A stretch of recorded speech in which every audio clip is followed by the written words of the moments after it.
discussing this biodegradable, compostable, recyclable. I think it's all confusing to consumers.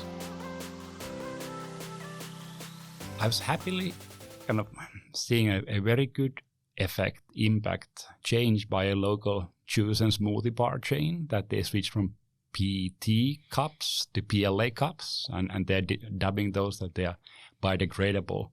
It's good, and it's done with the spirit and target of sustainability, but from the fact that kind of moving from PET to PLA, Ali, where should that cup be recycled, and what's the impact then for the environment overall? Then we are moving from oil-based fossil to bio-based. In real,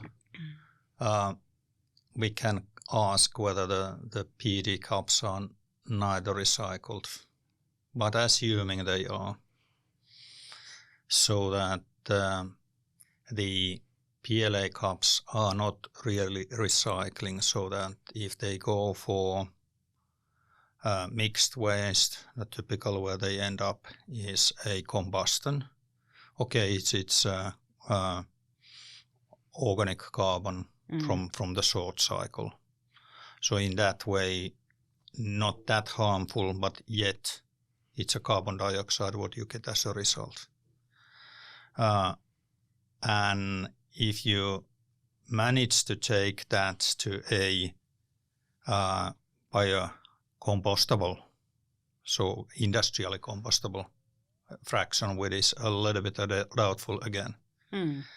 So then it's coming to the point that it's actually not really efficient, so that the footprint is not much different than the recycling of PET cups.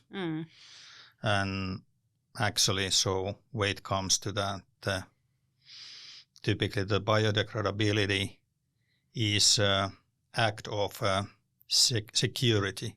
So if that cup is way or another slipping out of the recycling stream, so then it might have a positive benefit. But as such, it's not a action of recyclability.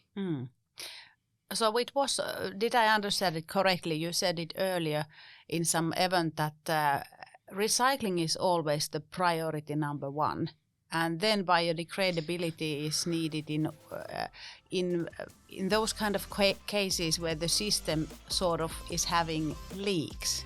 Yeah.